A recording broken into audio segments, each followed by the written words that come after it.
Guys, welcome to the Mind Unleash, episode 10. Made it to episode 10. Finally, we did it.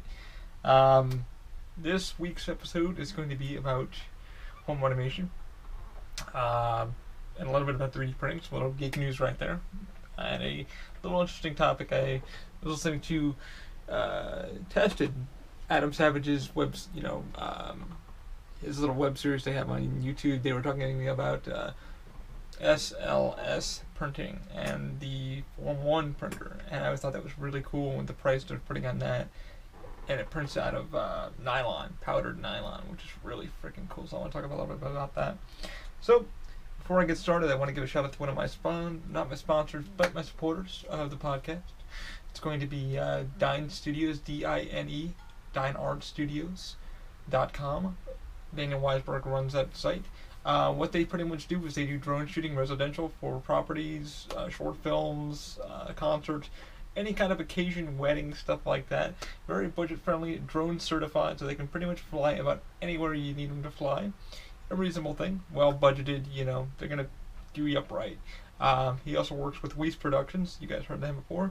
Weiss Productions, and so definitely check both of them out. DineArtStudios.com. Daniel Weisenberg, check him out. He definitely can hook you guys up with a good drone shot for residential, property sales, whatever you need, everything you got planned, check him out. Alright guys, now on to the pod. So, welcome, we're here, we did it, and I want to talk a little bit about 3D printing, some geek news, so we're going to start with that. So, this week I've been working on getting the new hand grips done. I got a hold of John, and he was literally in Austin a week ago, so we weren't able to really discuss much about the hand grips for NinjaFlex. Now, for those of you that check my Instagram page out, see the hand grips I put together, and the reason why for that was for my hands for the crutches. What we're trying to add into the grips, incorporate into them, the new version is going to be more texture, more grip, stuff like that. Maybe a little new design. I'm trying to design one for a coworker, for her. It's called the Hurricane Crutch, and I've actually called the company to see if I could get a crutch so I could start working on it. No response back yet. Not too worried. I'll email them again, see what happens. The crutch goes for about, I want to say $30-40 off Amazon, and it's a simple crutch, and it's meant for people who have back issues or just need a little stability, to help them get around, what have you. It's just the handle is kind of more different than the design that I have for the forearm crutches, Canadian crutches, if you want to call them that. So the 3D printing stuff, I've been working on the NinjaFlex stuff. I actually printed out, as you can see, there's a lot of stringing here, but a Ninja ball. And this was actually given to me the designer on Thingiverse. I got the link from Barb, 3D printer, who is on my Instagram page, and he works for the company that sells a lot of different filaments, TPUs, TPEs, but he prints out a lot of flexible stuff. So if you guys check him out on Instagram, he's got a lot of really cool prints that he does. It's like frogs, things for the garden, just any kind of idea that he finds fun and he likes to kind of represent. He's actually gave us a shout out on our page for the hand grips because he thought that was a great idea. And I'm still ironing out some texture details, and now it's printing a little bit better. Still messing around with stringing, stuff like that. That's just common error if you get into printing. I've got my test stuff over here, so I've been literally working out speed, fan, cooling.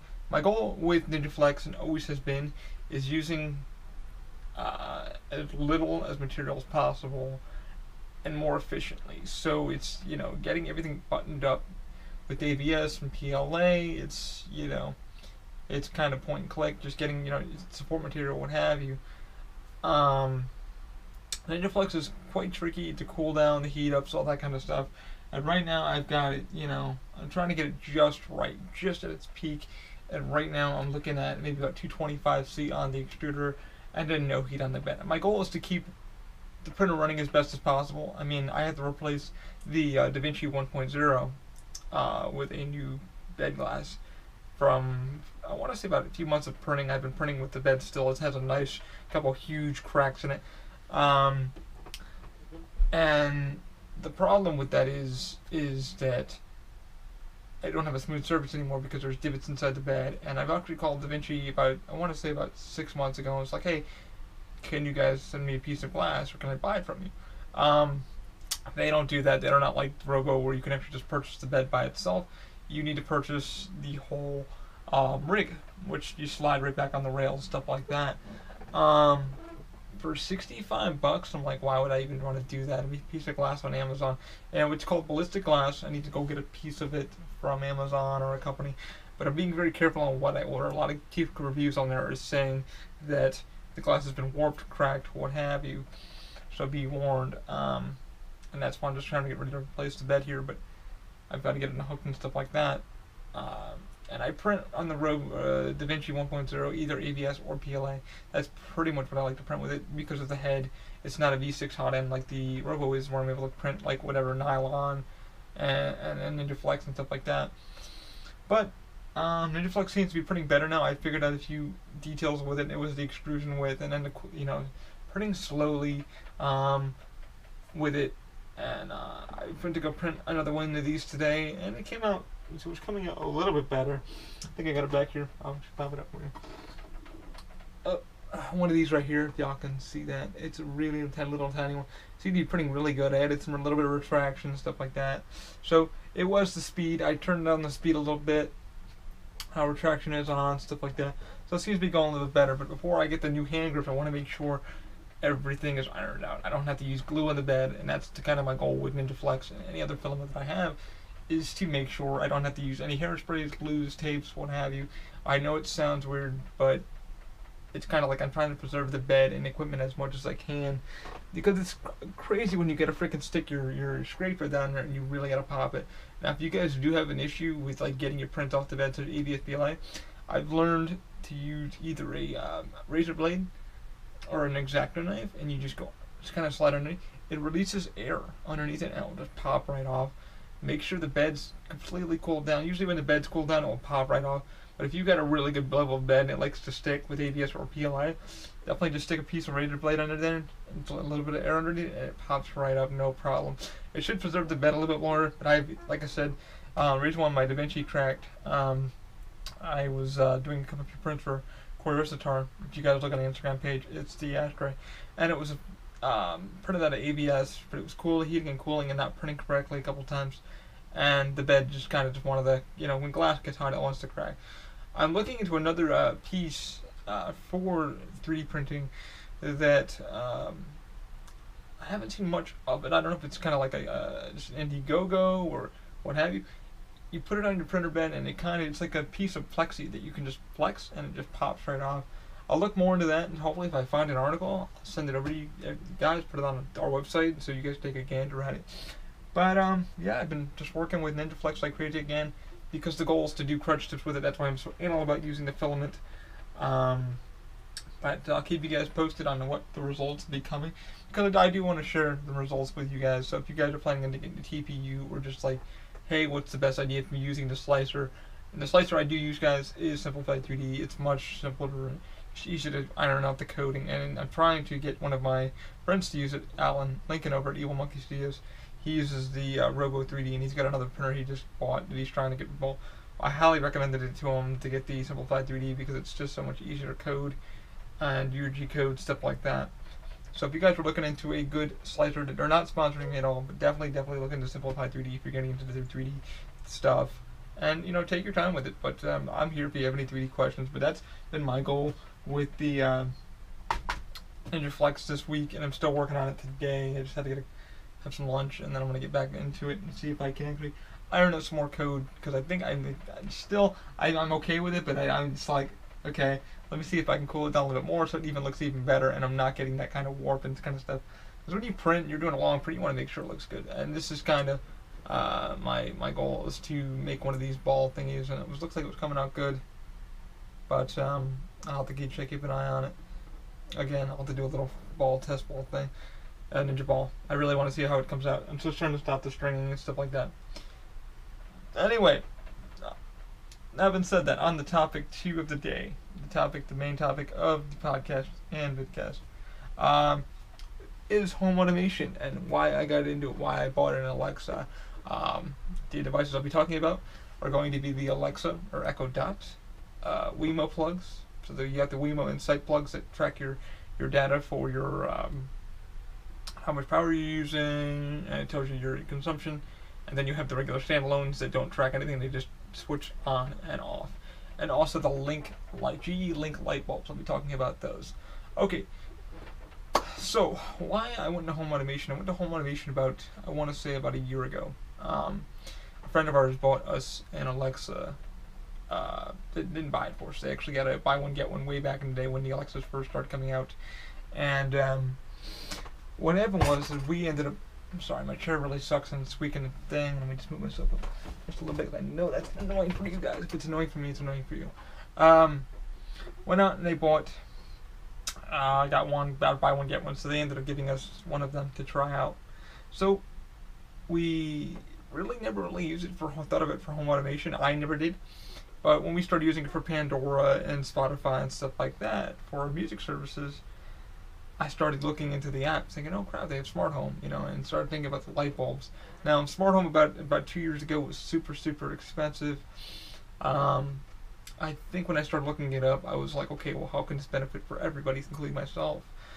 Being with disabilities, okay, there's people that can't hit light switches, and has the voice commands, and you have Siri and stuff like that. I looked into it slowly but surely, but I was like, okay, well, I got a few bucks to spend, and here's my goal. So the funny thing was, I wanted to get the Echo Dot. The Echo Dot wasn't available until you had to order it through the original Alexa. So I was going to order the Echo Dot because I thought, hey, I'll save a few bucks and I'll get a little speaker and I can just bing, bing, bing. But then when I thought about it, I was like, wait a minute. I got to have two devices hooked up. One to hear it, one to hear audio back if I want to listen to Bluetooth or whatever. So I ended up canceling that order, and when when they finally started getting back into stock, I started going, okay, I should go into the original Alexa. So I ended up getting the original Alexa, but I ended up getting it for a detailed price, because, or a decent price. It was first it was like I think $80, $180, and then a week later Amazon was like, whoa, we're dropping the price because we're trying to sell these dots, trying to get you guys to buy these dots. So the price went down to about $150, which wasn't bad. Right now they're about $139. You can now buy them at Toys R Us, what have you. So once I started doing that, I wanted to get light bulbs, and the light bulbs that I went into were the GE Link. And the biggest thing for me getting the home automation was to save as much freaking power as I wanted. It's like I use CFLs in the room or what have you, and I thought, okay. I went online. I did a lot of research before I went into this. The Philips Hue bulbs, which were like at the time $60 freaking bucks for a bulb just to get a Philips Hue. Now they've dropped. Now you can get a 3-pack for like $40, and they're soft whites, and you can actually hook those up to the hub that I have, which is the Link hub. It's the GE Link, but it's made from Wink, and Wink now has the new version too. But I'll go into more of that in a little bit of detail. But I started with the light bulbs first, and then I thought about saving money. So the reason why I ended up going with home automation, it was to save power. I mean, I was 3D printing like crazy with both printers, computer being on because the computer has to run the slicers. Cancel. Sorry, I'm not sure about that. Yeah, so you guys heard that. That was the new command word, is computer for the Echo.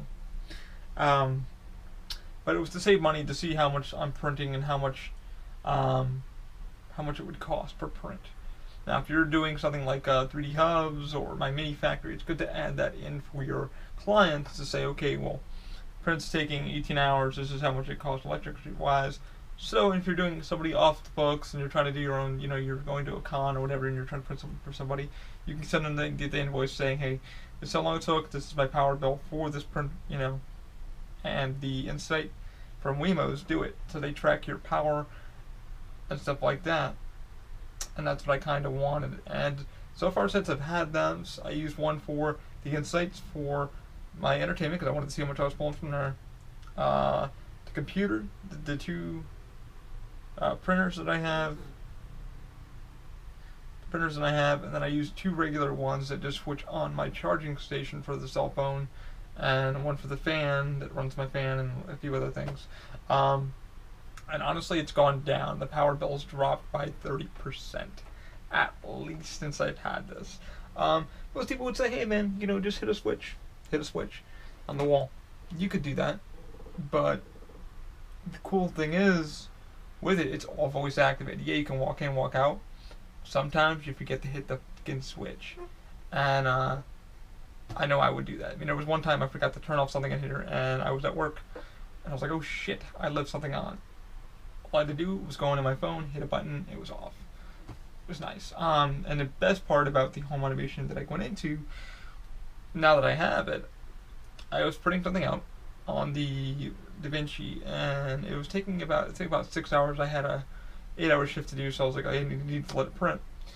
So what I did was I let it print, and then I was able to track it throughout the day with the meter. So the meter tells me, hey, the printer's on, this is how many watts it's pulling right now on the average. So it's telling me, hey, so I was testing while I wasn't here, but it was showing me the wattage between its highest peak when it's printing and heating up the extruder, then cooling down, and then when it idles, and when it finally hit idle, it was idling at I think like 16 watts or something like that, which means it was done. So I could just hit while I was at work, I knew, okay, well, can't see the print, but at least I know it's finished. I can turn off the power without sitting here and letting the power waste. So I just hit the button at work, boop, printer was off. When I got home, I checked it. Surprisingly, the print came out really good, just a little bit of stringing, stuff like that, but it came out really good, and I didn't have to worry about it. Now I have the Logitech camera. I'm able to do a live stream, so I can actually watch it as I'm going, and I can turn off my print, in real time. And that's one of the reasons why I ended up doing that. The link bulbs, it's nice to have those because they're burning half power, and it's so freaking nice. I ended up getting my mother one for our living room here, and they ended up liking it. They like controlling the light, turning it down, and it's comfortable for them now too. And I do use an app called If This and That. If This and That, I'll go into that in just a second. The Alexa, my pros and cons with it is easy to set up. Now, some people may say, you have it now. Okay, weren't you ever concerned about privacy? To be honest with you, my cell phone sitting right next to me is probably recording more data than that might be, or is. I'm not sure. I've used voice command programs before. I've looked at the code as it was coming into the microphones. It's a lot of gibberish until your command words are said, until it says, hey, you need to listen. Now, there are a couple of codes, but if you guys have that biggest problem and fear of something listening to you, your Xbox One Connect camera, if it's hooked up, it's looking at you consistently. Your camera on your phone is looking at you and listening to you consistently. So, the biggest concern I would tell people about that, if you're planning on getting the Alexa or Google Home or whatever have you, is that Amazon allows you to have a wake word and an N word.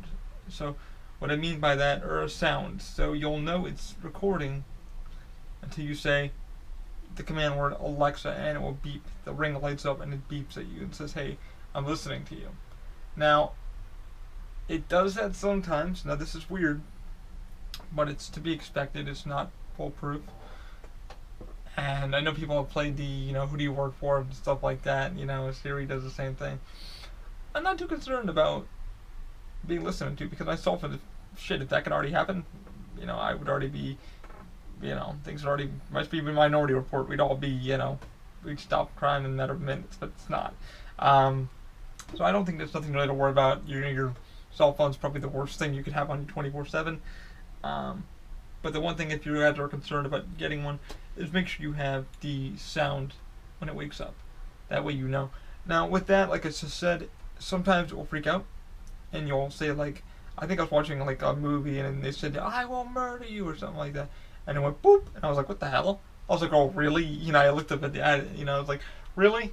Is that what you, as I sneezed, and it booped. It thought I'd said something, and I was like, sorry, I didn't understand that. And I'm like, I sneezed, how would you understand that? So, sometimes it likes to go off on its own little tangent. It's to be expected. But that's just my safeties with it. Now, if you're going to use it for a family, I would definitely remember locking out some programs. I remember the little kid on YouTube tried saying something and it wanted porn and all this other shit, and I was just like, holy shit. And me and my mother were laughing about it, and she's like, wow. So, yeah, I mean, it's a good thing to have in the house. It definitely helps you out in my daily, but I use it more or less use it for home automation. Like I said, it wasn't cheap when I first bought the home automation. I pretty much got the Insight switches are about $50 a piece. Now they're about $30 a piece if you get them used. I bought an extra one used when I first got the whole entire system. The light bulb system kit was about $45 with 2 light bulbs and the hub. The hub can handle the Wink hub for the Link bulbs can handle about 99 bulbs all at once. You only need one hub that's not plugged in. It's on your Wi-Fi. Now, if you're planning on using switches and whatever have you, you want to go with the Wink 2. The Wink 2 hub, guys, is going to be about $68. It can handle anywhere from dimmer switches to Philips Hue bulbs to Zigbee bulbs to CR bulbs. And a lot of the bulbs are now getting so cheap, they're about $15 a bulb. They're soft white ones, and they can last quite a bit. They're all LED, and you could definitely wire your house up really go with it. And like I said, people are like, hey, just hit a damn light switch. And I'm like, you can, but it's kind of nice to be able, in case you forget to hit that goddamn light switch, to tell your thing to shut it off. Or if you're on your damn tablet or your phone, just hit a button and say, boop, light off. Or, you know, I have the Ring doorbell. The Ring doorbell can activate with the Wink and say, hey, someone's at the door, and the light will flash, you know. Which I had today. I had a package come, and my phone went off, and I answered it real quick, and the guy jetted away before he could even say hello to him, but he was just dropping off a quick package for me. But yeah, I really, really freaking enjoy the Alexa. But the things I'd be careful of is just make sure you have the wake word. So when it wakes up, make sure for safety, if you're a little paranoid, turn the sound on for that. So it's when you say the wake word, it goes boop. That way you know it's listening, and also that helps when you're like trying to ask it a question, you know, how many cups are in whatever, you know, or a recipe. You know it's listening to you. You can have it when it ends, it will boop again and say that it ended. It's up to you. The features I like about it is definitely the home automation. I mean, now that it's paid for itself with saving power and I'm able to turn things off from home or work, the scheduling now, my Google schedule is linked up to it. Highly, highly recommend that if somebody's got a weird schedule and they're like, okay, well, boop, boop, boop, boop, and I just need a system to get my schedule together. Mine's actually, I worked on it, and now it's all set up to my whole work week and bills that I had to pay for the month. It reminds me to do that, which is nice. So when I wake up in the morning, you know, I say good morning, and it says, hey, Ali, this is your weekly schedule. You know, this is what's going on.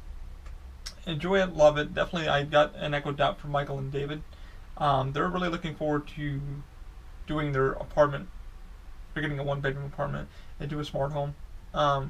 They already have Philips Hue bulbs, but they need to buy the bridge and stuff like that.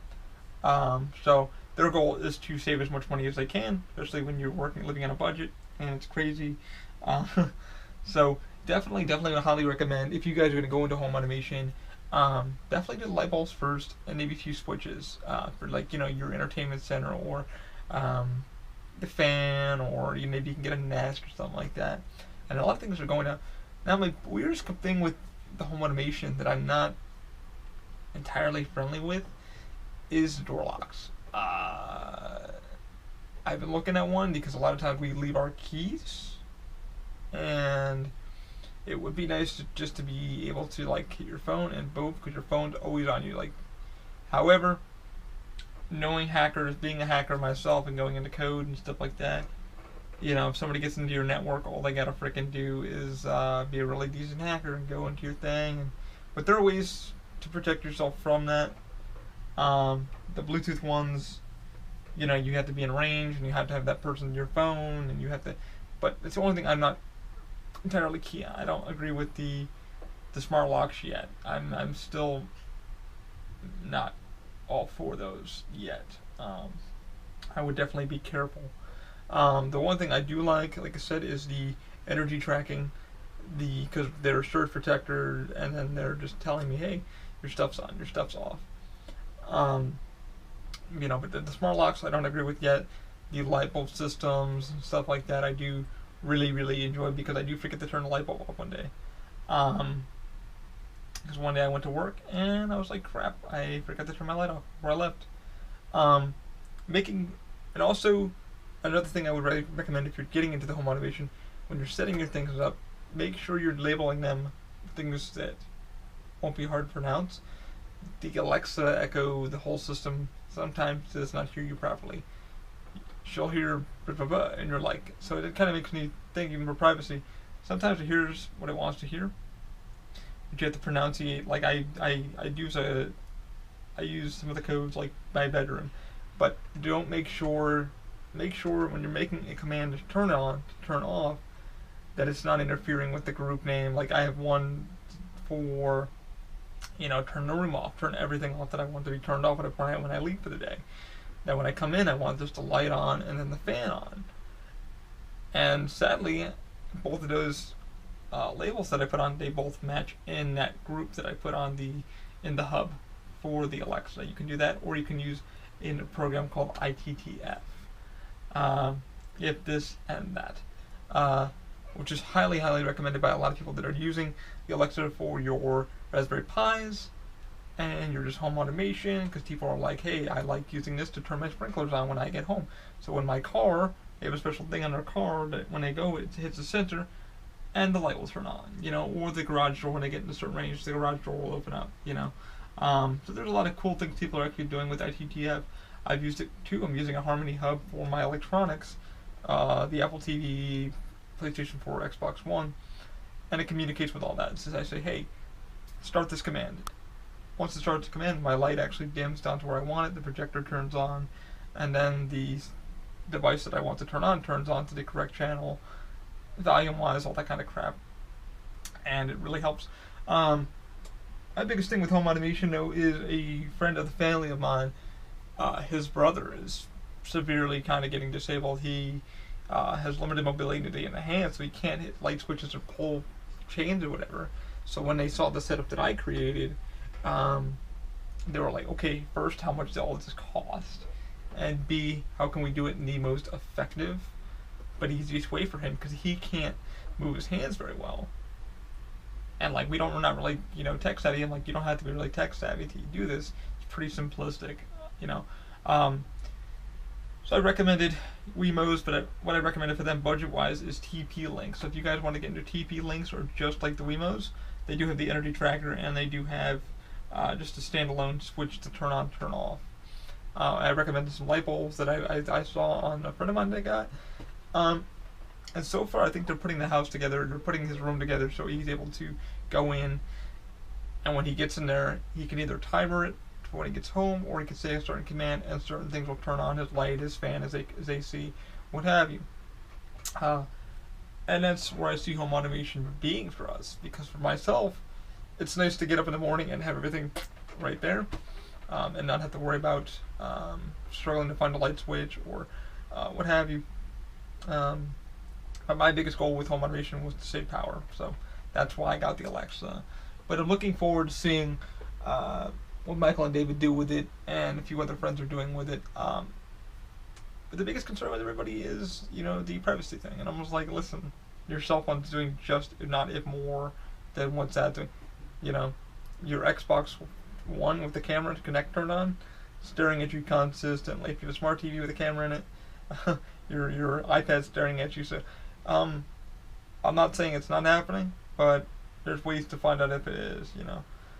Being a hacker myself, I've literally worked on programs that do this stuff, and actually got to go into the code and look at some stuff.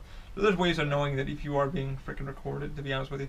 And if we really were 24/7, it'd be like Minority Report, and it's not. Sadly, we would have more crime decrease than we would increase. That's just me. But definitely, if you guys want to get into it, I think the Alexa now is going for, I think, $140. They're doing a sale. And then the dots. I'm going to go a little more into those. The dots are pretty much half the size. They are Bluetooth and a 3.0mm jack. You can stick your cable from your receiver into it, so you can actually use that. I haven't used the Echo Dot as much. I just got one for Michael and David, and I got one for a friend of mine who doesn't for his birthday, and he was like, I like the idea of it, but thank you, but no thank you. I just don't have a need for it. So I'm either going to give it to a friend of mine, another friend of ours who would like one, so they can do their scheduling and stuff like that, because they're pretty curious into it. I think it's just the thing, people are just a little bit nervous with the privacy of it, and just what can I do with it, you know, now, and is it easy to go out of the box? Michael and David already have a plan for it. They're looking forward to saving power and do lighting. Some people want to use it just for scheduling, or just, you know, the one new feature that I like about the Echo, guys, is Echo, the whole system that they're doing is Echo to Echo. So I can call through the app, from the Alexa app, I can call anybody's Echo or call them directly and leave a message real quick, or leave if there's a shopping list, say, hey, I forgot something. When the person gets home, it lights up, and you can say, hey, so and so, don't forget to turn on the oven for me because I forgot to turn it on, and cook dinner tonight. So whatever have you. I mean, it's a really cool feature. We tried it out the other night. Me and Corey Restatar tried it out, and it worked really well. We had a conversation for about 30 minutes through speakerphone, and it was great. The dictation, so when you're leaving a quick voice message, it tries to dictate in the app. Not foolproof. There's some things that I'm like, whoa, I didn't say that. So the dictation's still there. But that's a pretty cool feature. I'm liking that feature with it more. But the home automation is where I wanted to go with it. Like I said, if you're going to go into the kit, if you want to go into the kit, definitely look at if this and that. So if you guys want to build code for your smart home, Raspberry Pis, check that out. I think the Echo Dot is for people who are using it in a garage and just want, you know, a music thing, or they're just trying to turn on a light or whatever like that. And those go for about, I think about $40. I ended up getting both of mine for about $40 a piece. Like I said, they are Bluetooth, so you need a Bluetooth speaker or a 3.5 millimeter jack to plug into a receiver or surrounding speakers. If you have a splitter system with an amplifier, you can amplify your sound. The Echo Dot does have a little speaker. It does pretty freaking loud, so it's not good for, like, if you're really trying to do music. Definitely get a Bluetooth speaker or speaker setup so you can actually use it. They're meant more for, like, around the house. If you have one in the kitchen, it can communicate to the whole system to say, hey, blah blah blah, turn off lights, I'm leaving. Or what's the measurement to this or that, or recipe, or lock the front door and it will lock the door. I prefer my Echo. There's a new device that goes on the bottom of the Echo that you can actually plug in, and you can take the Echo with you, walk around, and it's a battery system, so you can charge it as it's plugged into its base. You take it with you, and you can bring it out to the back porch, listen to music. That's why I like the Echo, the Alexa One, because I can do that. I can take it actually around. I haven't bought the piece yet. I think it's only like $20. It's just a little battery pack. You know, it clips it underneath it. It works pretty good. But you know, that's my thoughts on home automation.